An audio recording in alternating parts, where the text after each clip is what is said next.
good morning to all of you. I'm very glad to be here and have a lecture.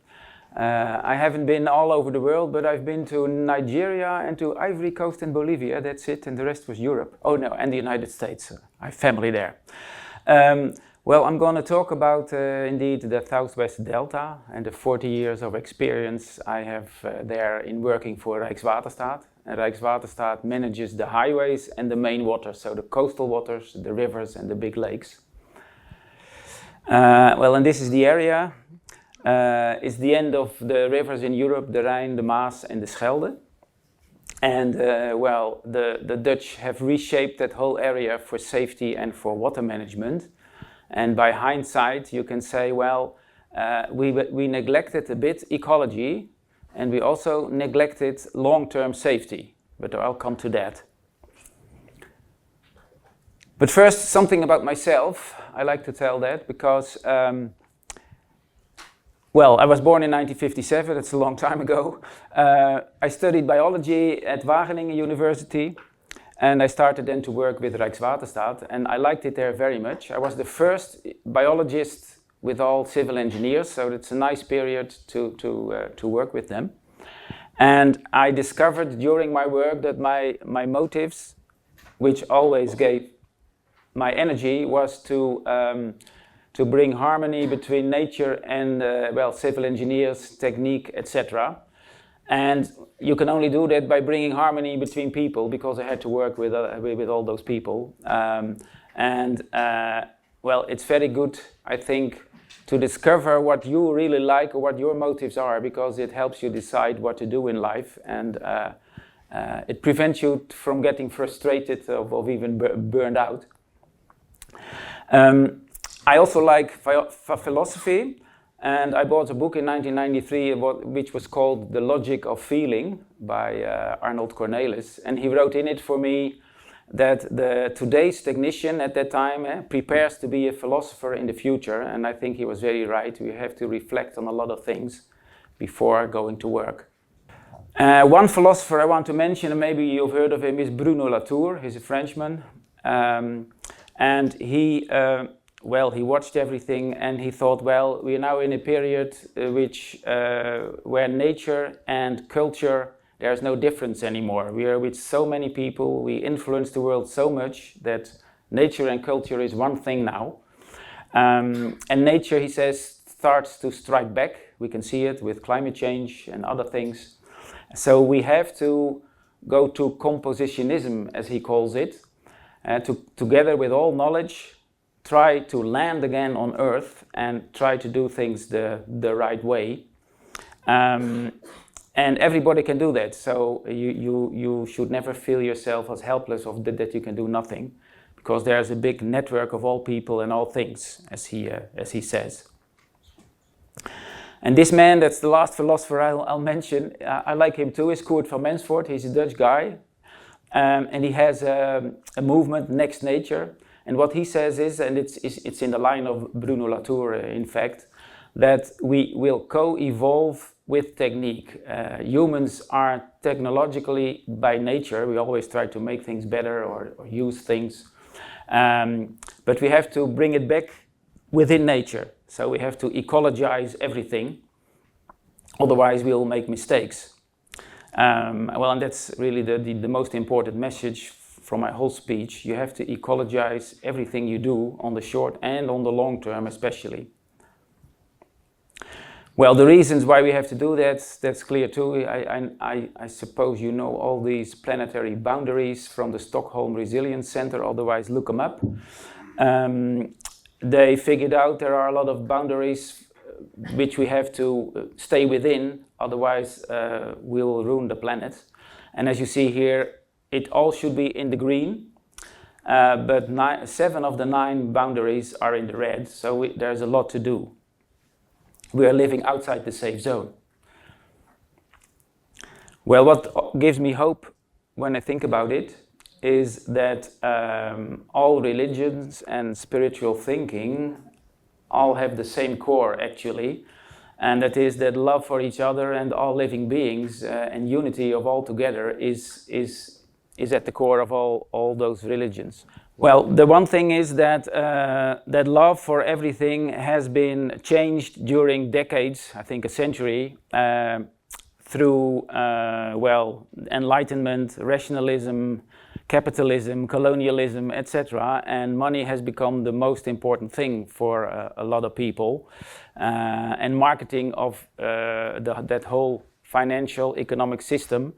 So to try to let people buy things they don't need. And well, and make them think they get happy by that, but they won't, of course. So there's a lot to do in this field.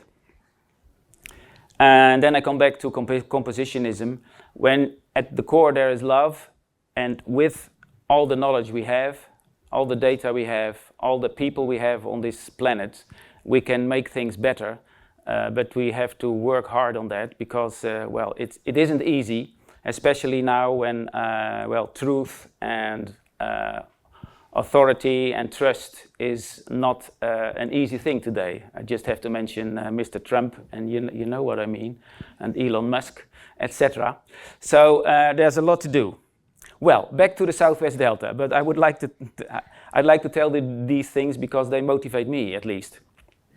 Well, this area, of course, I go back in history. For thousands of years, and this is the period, I think, about, well, 8,000 years ago. There was an ice age before that. The North Sea was 130 meters lower than now. You could walk to England. But then sea level started to rise after that ice age. And so the Netherlands became into being. There was a dune ridge by the waves of the sand of the North Sea, and behind that the rivers collected water, and there became marshland and peat and etc. And in this way the Netherlands grew above sea and stayed there. And now in our area, and you see here the area, this is, no, this doesn't work, of course. 1800 years ago it was all peat, and people started to live there. It was high enough, but they started to dig the peat, burn it, harvest salt out of it, etc. And they dig ditches. But then when there was a storm, the water came into the ditches, and the whole thing eroded away. So there was a period that all that peat is away, and then 1500 years ago it started to silt up with clay from the sea and from the rivers. And then people started to inhabit the area again. And started to breed cattle, do agriculture, and of course tried to protect their land, first by mounds on the right corner, to flee to when there was a flood, and then by making dikes. And that's how in history my region well, came into being, by building a lot of dikes. You can see this is an old map. It was a very dynamic area, a lot of floods too. But it was very fertile, and it was very accessible for ships. So fishery, agriculture and trade was very important.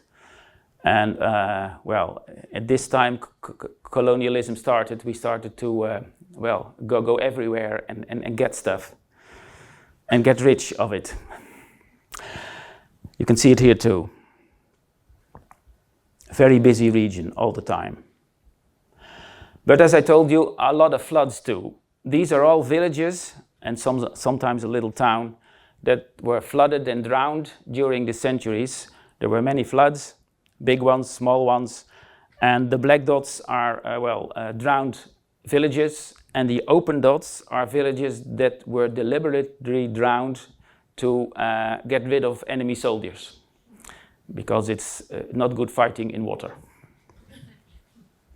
So that's the way we drove out the Spanish and, well, and the Germans in the last war too.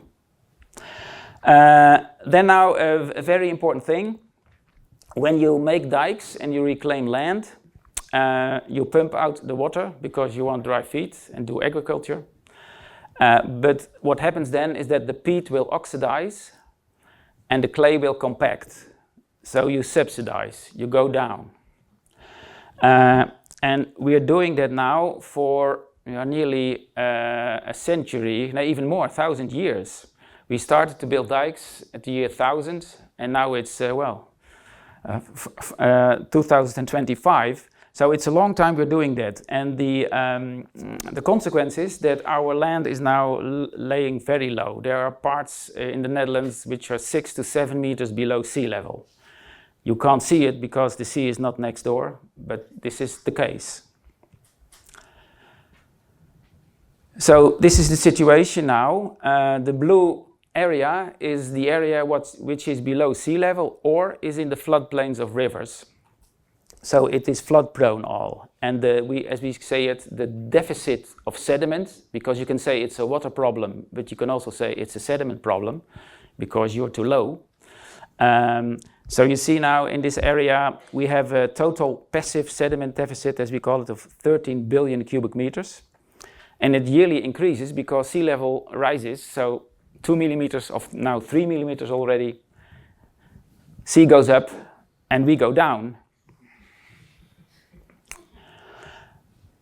To illustrate this to people, because a lot of people don't really understand that, because you live in a country and yeah, there's a dike, but you don't really see that you're so low lying. This was a model made by Deltares, and it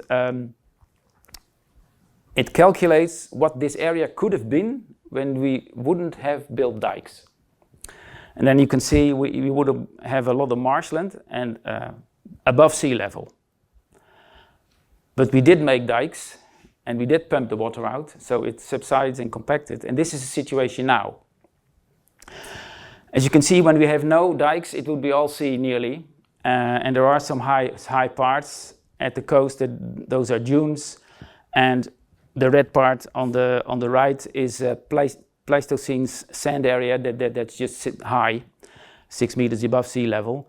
But where the arrow is marshland in that river, and that's one of the highest spots of Zeeland because silting up went all the time on. We didn't reclaim that piece of land. And sometimes that's hard to grasp for people, that the land outside the dike is the most safe when the water would be around you, because you can stand there, you won't drown. Well, then the flood of 1953, that was the last flood that was devastating. You see the blue area, that was all flooded, a lot of deaf people, a lot of refugees, and 200,000 hectares flooded, as you can see. And then very quickly there was the Delta project. It could be that quickly because one man, Johan van Veen, he made that plan long beforehand. But it was always not accepted as to execute it because we were busy with building up the country after the Second World War. So the disaster was a bad reminder that we should have done that earlier. But of course we didn't, but it had the advantage that we had quickly a plan to address that flood. And it was really already an integrated plan, you can say. The main aim was to shorten the coastline, which was very logical because we had a very long coastline along all those inlets. And the plan was to close them at the end, at the sea. Well, to do that, you have to close it at first in the back, because otherwise you won't be able to. And another thing was to have a tidal-free shipping link to the harbor of Antwerp and Rotterdam. And of course, there would be roads over the dams, and it wasn't expected then, but those are now very important for the area, especially for in summer for recreation, but because everybody goes to the beach here and to the lakes. Well, as I told you a bit already, it was a very big scheme to execute. All contractors, all engineers, researchers were at it. And it was learning by doing. The first little dam was the Zandkreek Dam. You see that on the green map. The smallest dam, and then even every dam bigger and bigger, and trying out how to do it with sometimes very special vessels. Here you see the biggest dam, the Brouwersdam. Maybe you will drive across it when you go somewhere, probably. It's a landscape at itself, and in summer it's very busy. You can see there everybody is going to kite surf or blow kart or you name it.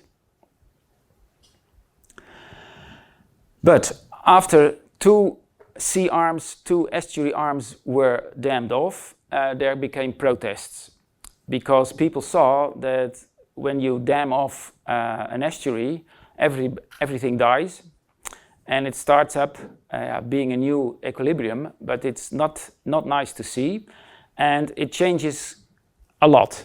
So there were a lot of protests. People didn't want the Oosterschelde, the biggest sea arm, to be dammed off too. And then the shellfish fisheries and the nature conservationists joined together, and they managed to persuade a lot more people, and politics decided in the end, let's not dam off the Oosterschelde, but make a storm surge barrier. And a storm surge barrier was the solution that keeps the mouth open as much as possible and could be closed when we expect a storm. And it's now in place. This is the storm surge barrier. It consists of 62 gates, and it's about with the islands, it's a stretch of 9 kilometers between two islands. And we say now it was the starting point for integrated water management, because it wasn't only safety that was cared about, but also nature. Well, there are some negative aspects on it, but I come to that. And this is another storm surge barrier from a totally different concept. The other one was 62 gates. These are one gate with two arms. It's very big. Each of the gates is as big as the Eiffel Tower. And it's in the harbor inlet to Rotterdam. And that's why it's like this, because the ships have to go through. So when it's open, the canal is just open. But of course, when one of the arms fails, it totally fails. And the storm surge barrier in the Oosterschelde consists of 62 gates. And when one or two fails, the barrier doesn't fail. And that's a big difference.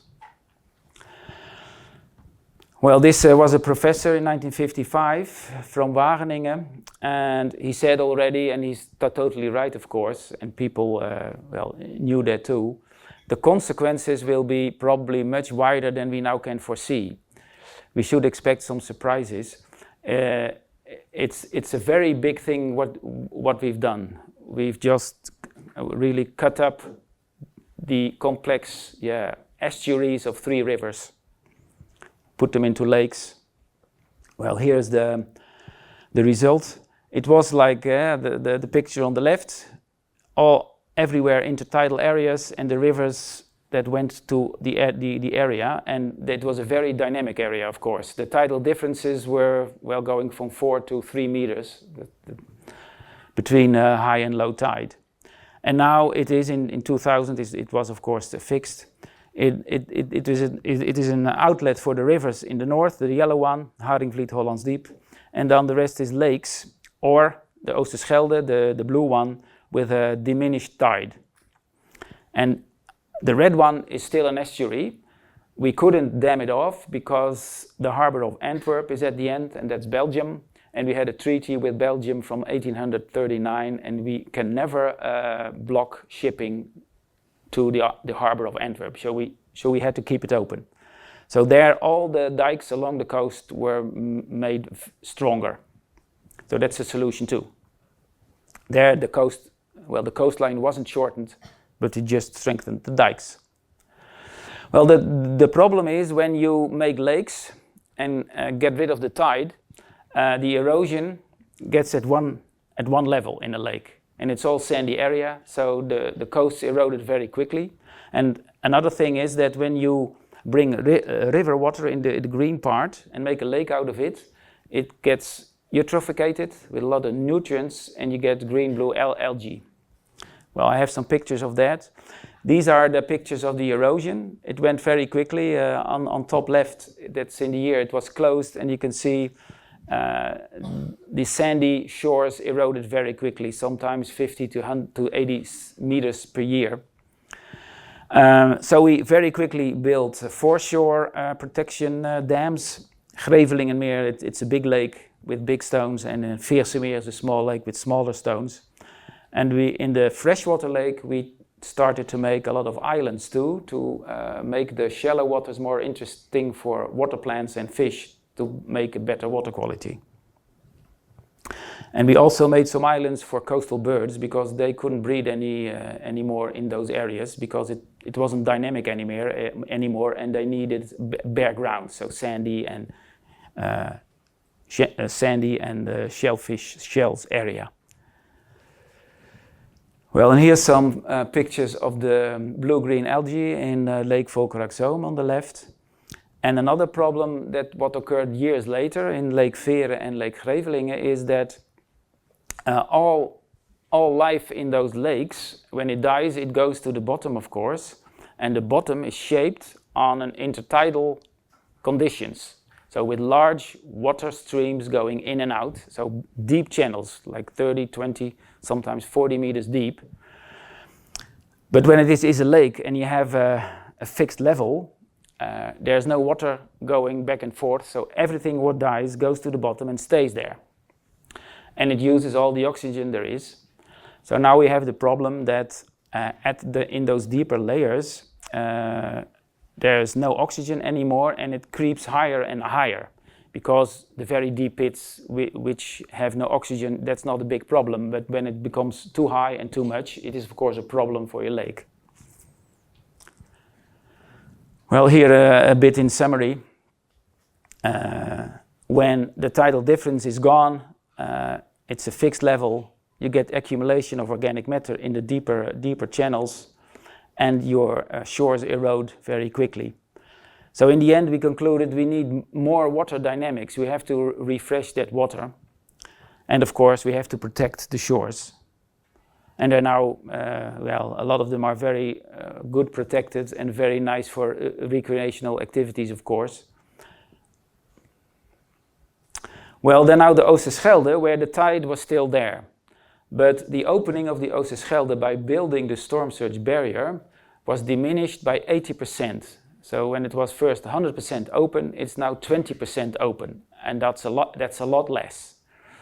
Of course, the water goes very quickly through the barrier with low and high tide. And so in the end, 30% less water goes in and out. But for a channel, that's quite an amount. So those channels are the same in the lakes. They are too big for the water coming through. In the lakes, no water is coming through, but here less water is coming through. So they want to become smaller. They can only use the sand from the intertidal areas. So now what's happening, all the intertidal areas are slowly getting lower and eroding away at a pace of, well, 50 hectares per year and 1 centimeter per year lower. You can see it here with the sticks. The sand flat was that high when the barrier was finished, and now 25 years later it's 1 meter lower. And that's a problem for birds because they need enough time to get their feed out of the bottom. And when the time window is too small, they cannot feed, and that's then a problem for nature for this area. So in the end, all the intertidal areas will disappear, especially with sea level rise now, because that will go quicker. So we built the barrier to save nature, and well, it didn't really work out the way we would like, of course. Well, this is the process. The tidal flat erodes and they're drowning. Well, this is another thing it's important to know because, well, in other countries I think still a bigger problem than here probably. This is the Haringvliet Hollands Diep, where the big rivers are going to sea. But we made a sluice, the Haringvliet sluices. So the stream in the river is diminished, so all the sediments go to the bottom. And in the years that it was closed, the 70s and 80s, that water wasn't clear at all. So the bottom is now polluted with a lot of PCBs, heavy metals, etc. So at first we thought, well, what a big problem, we have to get that out. But now water regulations are better, so it's covered now with a layer of cleaner sediment, so we let it stay there. And only when we have to dredge or dig there, We put that poison stuff into, in a depot. We made that in the middle of the water on the right. So in the bottom there we have a problem, but when you don't touch it, it's okay. And when you have to touch it, bring it to a waste paper basket, as you can say. Well, we made that. Well, then back to the only estuary that's still there, the Schelde estuary. And there we did other things because the harbor of Antwerp is far inland and ships are getting bigger and bigger in the last decades and with a bigger draft too. So the whole system had to be dredged to keep those big ships able to go to Antwerp. There have been now 3 deepenings of the thresholds in that river. And we have also reclaimed land in the 50s. You can see it here. The Braakman, it's reclaimed agricultural land and some more. And this is the situation now, of in 1995. And we had to protect all the shores from the dike to deeper water. And that's sometimes very deep, 30, 20 meters deep. It's all with stones to keep the shore a place. And the reason of it is, of course, that we deepened the water, we reclaimed the land, so there is no room really for the marshlands in that estuary. And we say that, maybe it was here, yeah, it's the estuary, we put it in a too tight jacket. It doesn't function anymore that well. So nature is suffering over there too. It's too deep and there's no room for marshlands because we made all agricultural land out of it.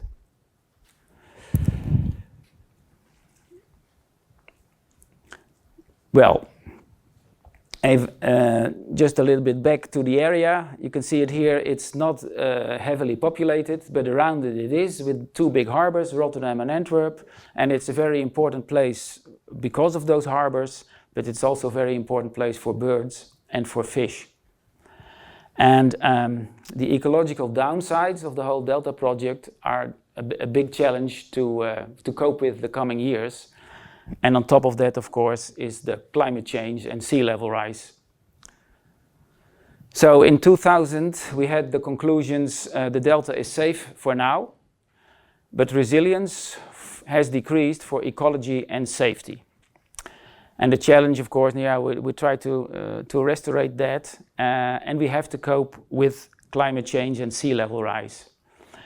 And a lot of people think the sea is the main threat for the area, but it really isn't. It is a threat, but the threat is the rivers combined with a high tide at sea. And it's illustrated here. This man, he's living in Dordrecht, that's over here. And there's a high tide at sea, but also large discharge of the rivers. And they can't go to sea because the barriers are closed and the sea is too high. So the river water has to stay there. And he's living in a house that's prepared for that. The water is at the window, but it can't go too far, of course.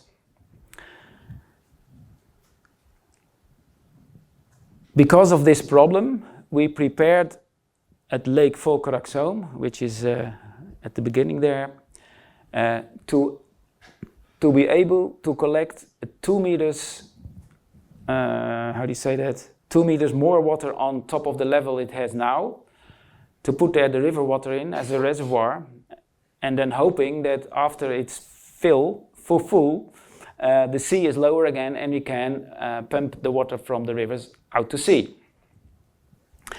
And yeah, maybe in future we have to prepare more lakes to collect that water. This Lake Grevelingen and Oosterschelde maybe too, because this is the main problem. You can see the picture with the house and the dike at the river. This was a situation in 1995. We just managed. It didn't top over, but 200,000 people were evacuated because it was a near miss. Well, because of this all, we started a governance structure. a steering committee with 3 provinces, 90 municipalities, 3 ministries, and the representatives of an advisory board, so all the people in the region, to make a plan to restore the estuarine dynamics, as we call it, and to prepare for climate change. And this is what was put in that vision, and the motto was from mosaic to ecorel, and it means the fixed boundaries make them fluid again.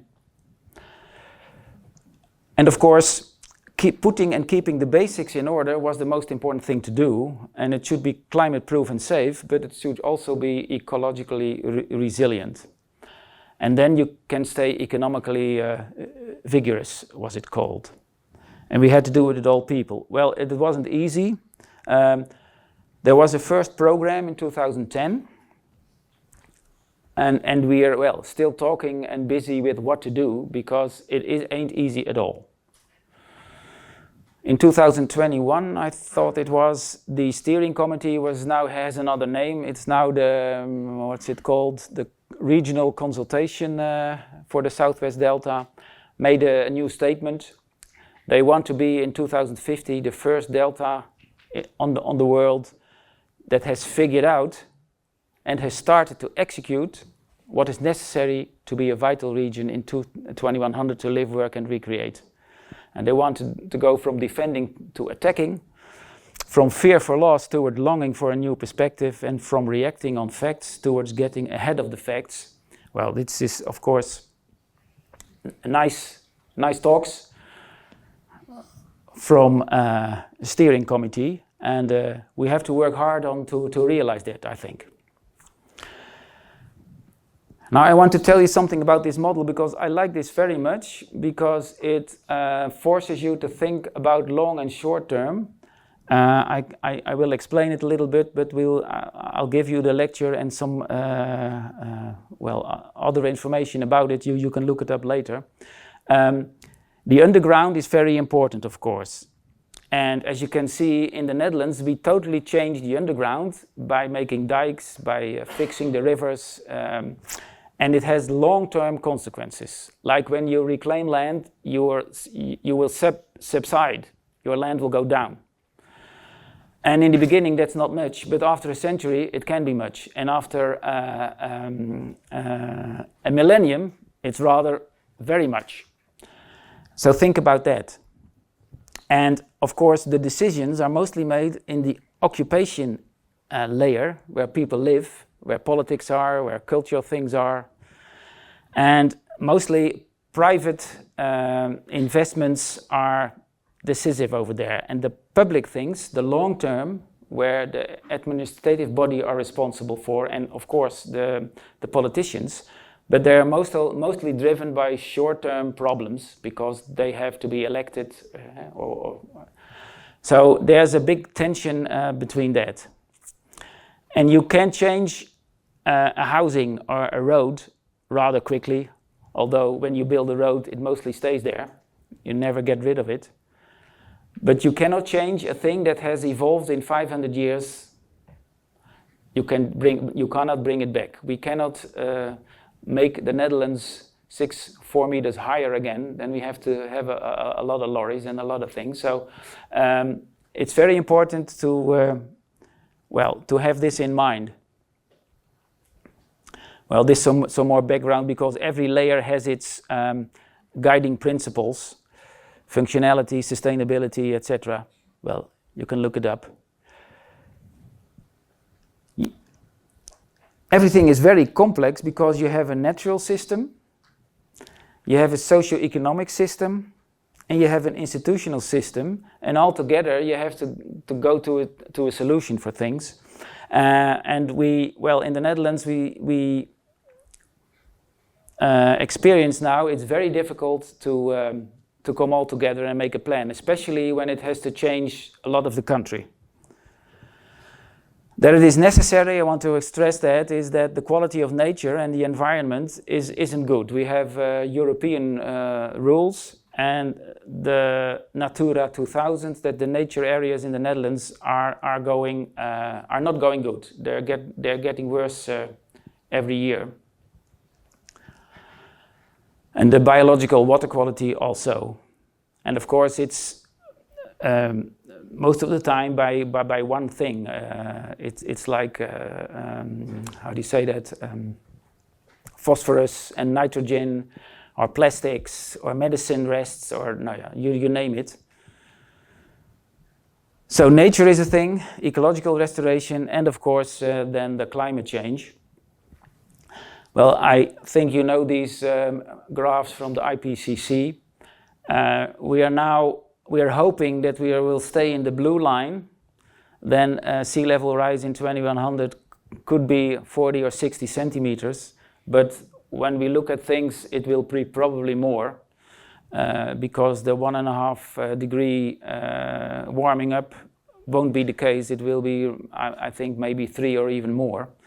So we have to calculate now and prepare for a sea level rise of maybe for 1 or 2 meters in 2100.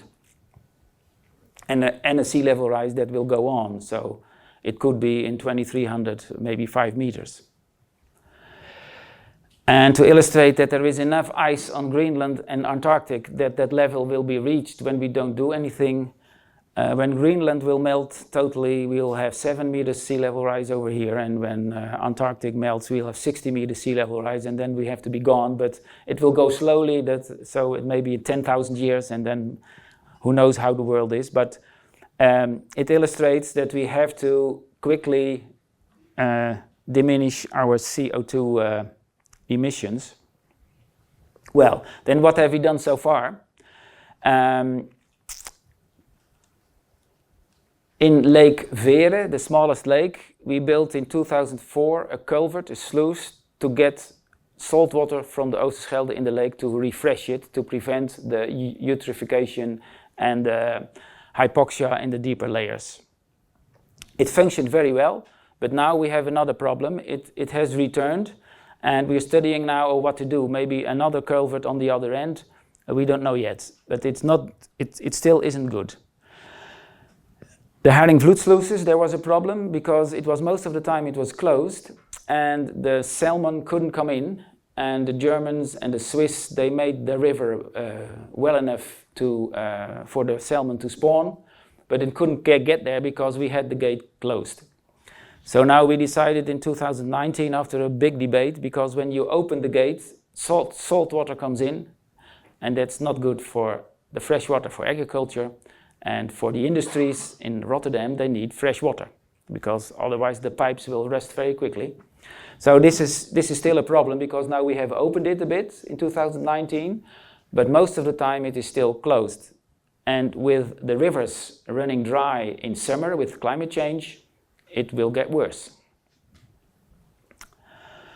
In Lake Grevelingen, where we have the hypoxia problems in the deeper layers, we are studying on a big culvert. You can see it on the right dot, and at first we thought, well, let's combine it with a tidal power plant, but that idea has been left because the Netherlands has chosen for windmills at sea for the sustainable energy and solar panels. I think it's a pity, but the problem here is that to make such a culvert is very expensive. It's about 1 billion euros, and government still hasn't decided to do it or not. And I've seen that before. In Lake Grevelingen, there was I think maybe 15 years talk of should we make a culvert to solve the problem. And only when a lot of tourists came to the doctor with red spots on their skin from the water quality, politicians decide, well, let's build it. So in Lake Grevelingen, the situation isn't worse enough to get a quick action. And that's the political reality most of the times. You can call it management by accident. You need a little disaster to do something. Also in the Netherlands. This is the Oosterschelde. The pilots we have done there to try to to beat the erosion. And nourishments, as we do on the coast, we're doing it now in the Oosterschelde too. So bring sand from the channels up on the tidal flats. This is a project was executed in 2020. You see the yellow dots. We didn't put the total flat under new sand because everything dies then, of course. So we put some dots, and by erosion it goes over the whole sand flat. The gray areas are areas where mussels are breed and seals are resting. Then I go back to the Westerschelde, where the problem was in a too tight jacket, so no room for marshlands. And there was a project to bring more agricultural land to the estuary back. It was very difficult to make a decision about that. It took us 20 years because people, and especially farmers, don't want to give fertile land back to the estuary. And it's imaginable, but for the long term and for nature, it really is necessary to do that. So in the end it was done, but we were really forced by European rules to do it. And people are still angry about it. This was an artist's impression to make clear what it could be. And in 2022 it was finally done. So the dikes were breached, there was a new dike around it, and this is the situation now. And it's the measurements are very hopeful. It's silting up very quickly, I think about 10 centimeters a year. So another piece of land that's going to silt up with sea level rise instead of subsiding away. But not enough. This is another project. This was in 2003 and was executed in 2015. This was a project as a pilot to show to people that you can do other things than building a dike. We built a big mound over here. It was an old ferry harbor, and there was a tunnel now, so the ferry was redundant. And this polder here on the right, lower right, was given back to the system. It was done in 2015, and here also it silts up very quickly. And the other part, there are the houses in a low-lying land, but they are on poles or on mounds too. And it's very nice living, and that's why it's successful. People are going to look out on a nice nature area. The mound is of course very safe. It's 10 meters high. So this is done to illustrate that there are more possibles to stay safe than building a dike and living behind it. It combines safety, ecology and economy, and the last was very important because that area needed the economic boost. Well, our coast, that's the most easy thing really. We have a sandy coast, except for the estuaries and the dams and the storm surge barrier, of course, but the rest of the country is kept safe by nourish every 4 years a lot of sand on the coast. It's now once in 4 years, but it will get more and more when sea level rises, of course. And the problem is there enough sand in the North Sea? Yes, there is, but we build a lot of windmills, a lot of ships, a lot of things in the North Sea. It's busy, and you need a lot of ships to do it. So we have to calculate that and, prepare. Well, in 2011, it was decided to make a Delta program to prepare the Netherlands for climate change and sea level rise. And there was also a research program launched. It was a program Sea Level Rise. The fundamental questions were there. Okay, we have to do with all the research on Antarctic and Greenland, but also we have to look at our system. How long will it last with sea level rise? Can it hold 1, 2, 3, 4, 5 meters? And when do we need to act? So what signals do we have to watch for? And of course, the most important one, what can we do to keep this country safe and ecologically also intact and nice to live in and nice to work? And a very important one, and I think it's always giving not enough attention. I just had some talk with some students too. How do you get it done? how do people accept what you want to do? Well, in the Netherlands too, that's a big problem, because everybody is living his life, and climate change is the thing of the future, and they are more concerned about when does the train drive or not, or when does it rain too hard, and do I have a bit damage from some water. But that are not the big problems. Deltares made a few cartoonesque pictures of the strategies that are possible. It's the corners of the field, as you can say. And this one is closed, protect, closed. It's in fact what we're doing all the time. Just keep doing that, make big dikes, and do it at the coast. You can't do it then with sand anymore in the end, but you build a big dike maybe before the coast or at the coast. And you have to pump out all the rivers, because they are in low-lying country. The rivers are coming low and the sea is high, so you have to pump them out.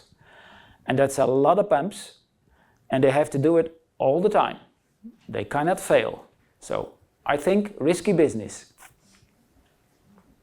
Then protect open, that is, let the rivers go free to sea, but then you have to make big dikes or broad dikes along the rivers and have enough space between the dikes. And I think this picture isn't really good, because it's very small between those dikes, and it will be risky too. But the point is, let the rivers go free to sea. That's safer for this country.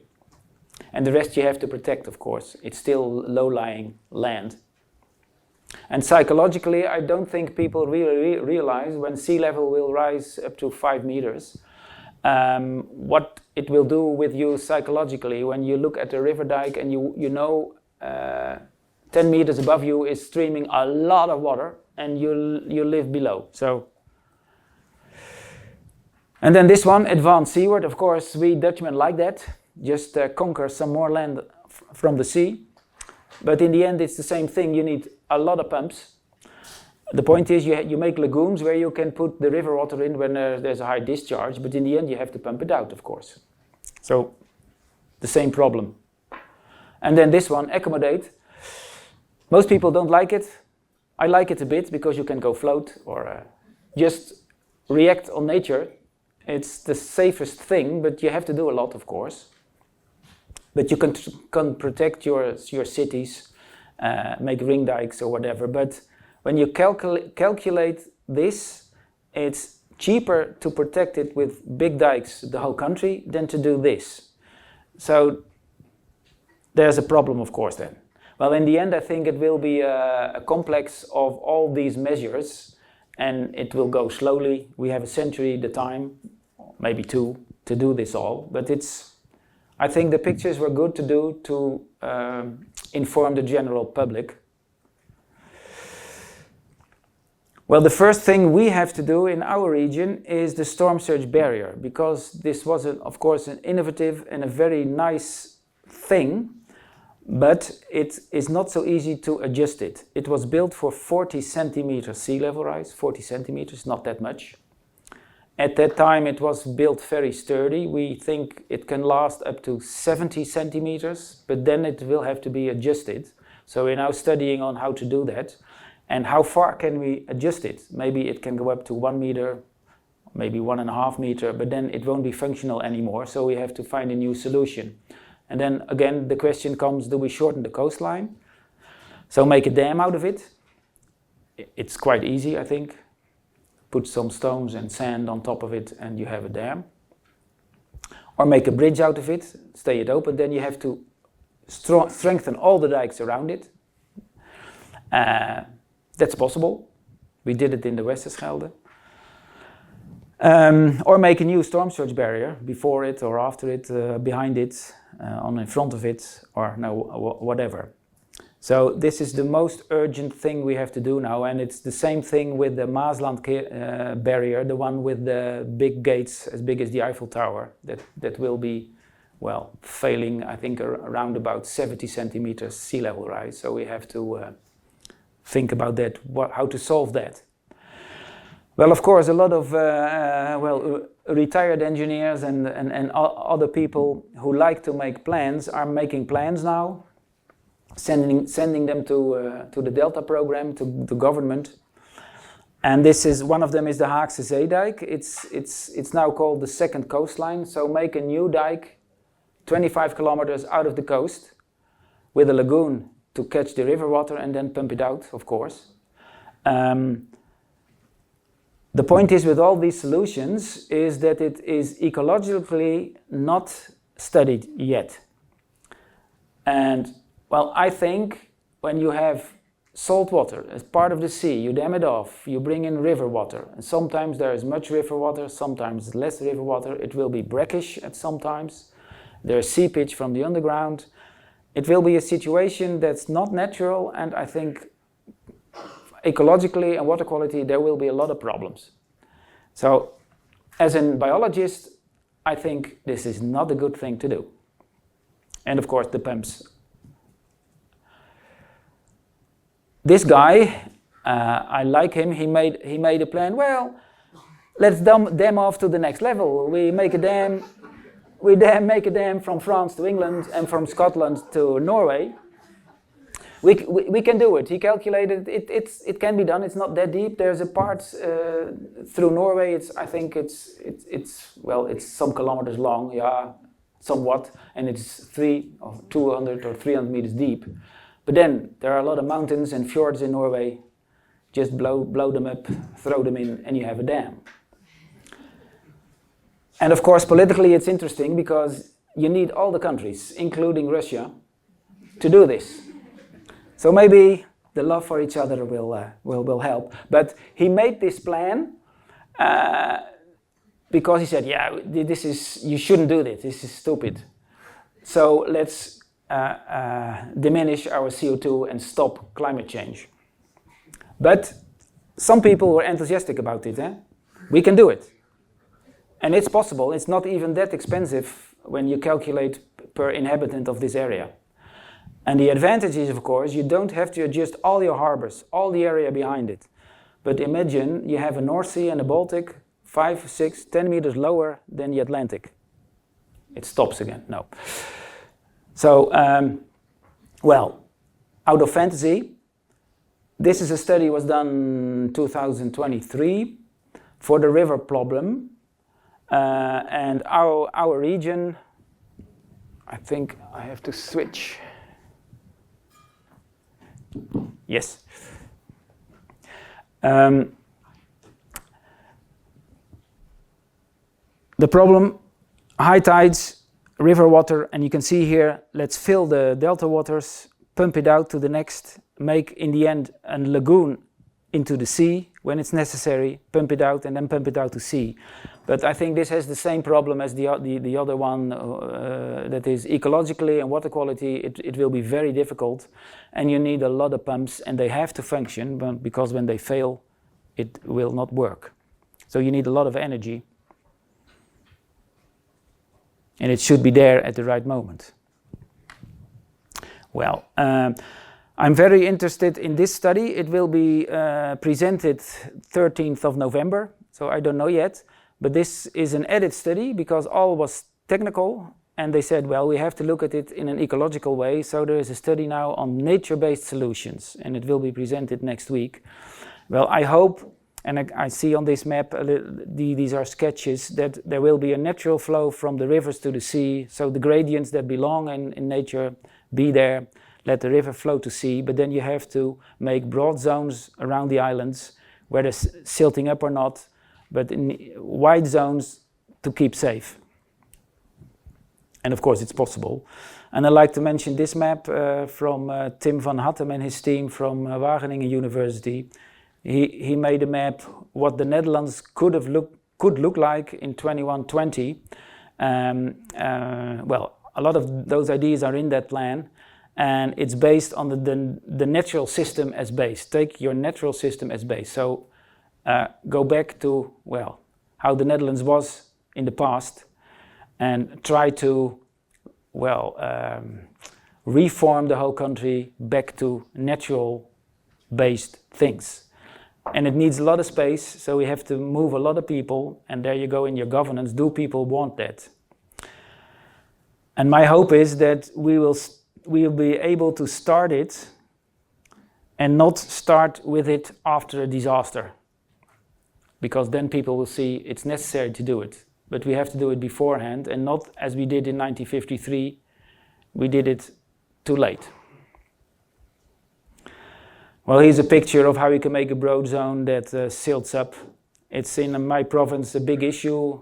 Today in the newspaper, how do you say that? The politician who wants to study this, he has a motion of approval today in politics. So it's very difficult even to study these measures. Well, then personally, I would like to, in parts of the country, to go and make floating houses. It's a nice area here, the light is good, the temperature is good. Why not float with your house? You can do agriculture on the water. And of course you have to be sheltered, you make sheltered areas. Well, here's a picture of something you can do. And here what we have to do, it's another chapter, but very important too. Our cities are getting too hot and the water is a problem. But this is an inspirational picture from Utrecht for a green and water retaining and also then cool cities, very important. Well, some last things. Going back to Bruno Latour, you don't have to read it now, but it all comes together. We can all together do it, but we have to get active. And don't be depressed, but be active together, and you can do a lot of things. And in my career, I always experienced it's very important when you want to do something and all the people involved do some joint fact-finding. What's the problem? What's your problem? What's my problem? What are the problems? And then together try to find a solution. But at first you have to agree on the problems and what will be affected. Well, and they make plans and execute them, and it's always a long period. Most of the time with plans I was busy, 20 or 25 years is not long. Well, then some takeaway messages. Realize that you're always building in and therefore with nature. You can be aware of it or not, but you're always doing that. So start with knowing the genesis of your local nature and landscape. And in the world and on the rivers, that's very important because the sediments that's coming down from the rivers is influenced upstream quite a lot. Well, China is now building a big dam in the river, and I think Bangladesh will be, well, it's a difficult thing, and it's always with rivers. A country can take out water, can trap sediments, etc., and it has a lot of implications downstream. Well, it's more or less of the same, but civil engineering is also always eco-engineering, and think of the long-term processes. And we can do it, I think, so I'm always optimistic, but you have to start in time and you have to do a lot. I want to mention this guy. He was my director for, well, about 10 years, and he had a saying which is very true. Mother Nature is the best engineer. Think twice before you interfere, and that summarizes it all. Okay, be an optimistic idealist. That's for you all. I've here some links to movies and other things. So, and I mentioned some name. You all get the presentation in it with my notes. So, thank you. And now questions, please. Thank you.